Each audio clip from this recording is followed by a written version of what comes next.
jelas menjalani tugas sambil saya keluar orang maju yang belum yang segala macam mari bukan kembali tapi langkah-langkah yang harus dilakukan ke depan untuk menyikapi situasi normal agar pemilu dapat bekerja dengan baik. Segala kasih. Jadi kita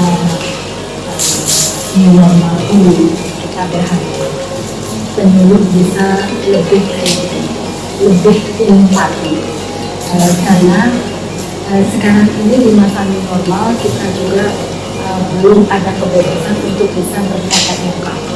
Jadi masyarakat kita tidak bisa akan bertemu langsung dengan masyarakat. Jadinya dibutuhkanlah inovasi-inovasi yang bisa membuat ketertarikan masyarakat kita di dalam menerima informasi yang disampaikan oleh para pemerintah. Salah satunya harus membuat satu bentuk yang mana bentuk itu adalah dapat disampaikan dengan virtual. Itu kalau kita menyampaikan sesuatu secara virtual, tentu ada bentuk yang harus kita lakukan. Misalnya penyuluh itu harus membuat sebuah inovasi tampilan tidak dalam bentuk monolog yang disampaikan kepada masyarakat dalam bentuk ceramah, mungkin itu tidak akan menarik, tetapi penyuluh harus mengkreasikan dengan tampilan pertunjukan, apakah itu mungkin pertunjukan seni budaya, ciri khas kearifan lokal. Nah, dengan tampilan-tampilan itu akan dikemas semenarik mungkin, misalnya dalam bentuk seni arte, seni bergurita, perahu, mungkin juga dengan kebun tangan. Nah, jadi dengan bentuk seperti itu akan menambah semarak penampilan itu sendiri. Di samping menambah semarak, membuat masyarakat yang mendengarkan itu atau melihat menonton karena lewat virtual kan mereka tidak tatap muka langsung. Jadi dia juga akan merasa semangat dan tertarik untuk mengikuti. Jadi dengan adanya ketertarikan mereka mengikuti sudah tentu ilmu-ilmu yang akan kita sampaikan dalam kondisi dampak COVID seperti ini, masyarakat kita itu kan tidak bisa diberikan ceramah-ceramah atau mungkin ujangan-ujangan yang bersifat teoritis saja. Mereka sudah tidak mau mendengarkan seperti itu. Jadi dengan kreasi yang kita buat, dengan inovasi yang kita buat, itu akan menambah cepatnya informasi itu akan bisa tersampaikan dan diterima oleh masyarakat kita. Jadi masyarakat akan bisa dengan cepat mengetahui info-info terkini yang berkaitan dengan apa yang harus dilakukan di masa new normal ini. Karena masyarakat juga di masa new normal ini kan ada yang masih awam, masih belum paham sekali new normal itu apa gitu. Karena mereka menganggap bahwa new normal ini adalah satu kondisi yang memang sudah biasa-biasa saja, sudah aman, sudah sama seperti yang dulu. Jadi tidak ada harus dia melakukan satu kebiasaan baru. Ini normal kan hidup normal dengan kebiasaan yang baru. Nah, dengan kebiasaan baru ini adalah dengan protokol kesehatan yang ketat.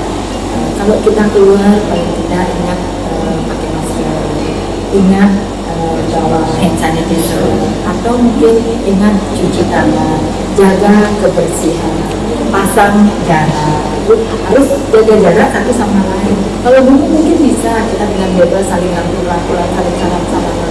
Dengan kondisi seperti ini, tentu masyarakat pasti harus mendapatkan informasi yang memungkinkan nanti dia bisa pahami dan lakukan. Nah, itu pemilih di sini harus memberikan contoh perilaku dalam pengambilan dengan inovasi yang dilakukan melalui virtual. Mas Diki itu kami tahu Ibu Hanul sangat concern dan perhatian dengan pemilu. Mungkin ada program unggulan nanti selama terus jadi Hanul. Apa kira-kira yang program yang akan diberikan perhatian ke pemilu dalam rangka peningkatan kinerjanya? Mungkin di luar dari depan. Itu memberikan sebuah sebuah perubahan yang nantinya bisa berdampak kepada masyarakat. Kadang-kadang penyuluh itu karena mungkin wawasan, ilmu, keterampilannya yang sangat terbatas dan kadang-kadang ada rasa malas untuk mengisi diri, itu membuat kelemahan juga bagi penyuluh kita. Jadi kedepannya penyuluh harus tetap selalu meningkatkan wawasan, keterampilan, inovasi, dan lebih kreatif lagi, sehingga program yang akan dia sampaikan itu sudah beragam dan lebih menarik lagi. Jadi bentuk-bentuk tampilan yang akan dia sampaikan itu tidak monoton lagi seperti yang sudah berlalu. Jadi yang sudah berlalu itu kan biasanya mereka membaca materi dan itu dia hafalkan materi, setelah hafal dia turun ke audien, dia berikan dalam bentuk ceramah, tapi sekarang harus diperkaya lagi, diperkaya dengan menambah ragam inovasi. Jadi dengan ragam inovasi yang diciptakan, jadi akan lebih menarik. Mungkin penyuluh-penyuluh yang akan direkrut juga mungkin harus dipikirkan, dan hanya kita melihat dari segi usianya, tapi produktivitasnya. Jadi penyuluh yang lebih produktif, yang memiliki keterampilan, ilmu khusus, itu yang barangkali mungkin kita perlukan di saat sekarang ini. Jadi masyarakat juga biar tidak cepat bosan hanya dengan ceramah-ceramah begitu saja, apalagi masyarakat sekarang kita ini kan masyarakat yang sedang terdampak COVID, terdampak ekonominya, jadi mereka juga sudah merasa sudah berat gitu ya, sudah betul-betul berat. Mereka juga untuk pangan, ekonomi juga mereka lagi sedang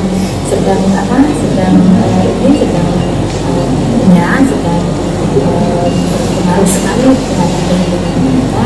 Tapi kalau penyuluh sekarang turun ke masyarakat, dia memberikan kebutuhan hanya dengan ceramah-ceramah secara teori saja, pasti masyarakat tidak cukup.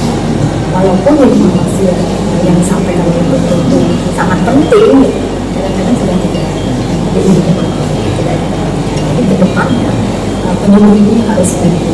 Penyuluh harus jadi harus membuat model-model terus diperbaharui, model-model itu harus diperbaharui dan menyesuaikan dengan kondisi maupun kepentingan dan kebutuhan dari masyarakat itu sendiri. Jangan kita memaksakan apa yang kita mau itu yang kita sampaikan kepada masyarakat, tapi tanpa kita harus melihat kebutuhan masyarakat itu apa sekarang ini. Itu barangkali yang sehingga dia akan bisa dampaknya itu benar-benar dirasakan. Kemudian agama itu terasa ada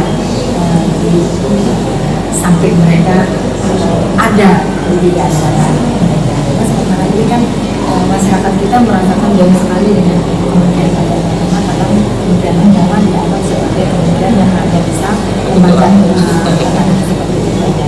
Mungkin hanya ceramah-ceramah mungkin tidak benar-benar ceramahnya masih muda-muda, maka mereka juga tidak penting dengan penyuluh itu sendiri. Tidak akan kita dipentingkan oleh masyarakat. Penyuluh harus lebih wawasan, pengetahuan, kompetisinya untuk berkompetisi dengan kondisi sekarang. Dan yang terakhir Bu, kami sebagai pertanyaan informasi dari penyuluh, kami mohon juga ada sentuhan, kemudian ada perhatian kepada teman kita yang memang sudah sangat berat Bu. Sekarang dengan situasi begini tentu akan menambah beban dan tugas beliau itu di lapangan. Tentu kami di Karangasem ada beberapa kegiatan yang memang memberikan motivasi. Kami ada menyebut kepada guru yang berprestasi. Kemarin kita berikan dana bantuan kelompok binaan yang baru 5 juta per orang, cuma hanya 9 orang. Ada mungkin memberikan motivasi kepada mereka. Yang mungkin dari Provinsi Bali, karena ini juga ada lomba-lomba teladan, itu ada perhatian khusus yang bisa memacu semangatnya Bu. sebagai pelayan umat dan garda terdepan masyarakat. Itu harapan kami, dan itu juga masukan dari Ibu Pemimpin.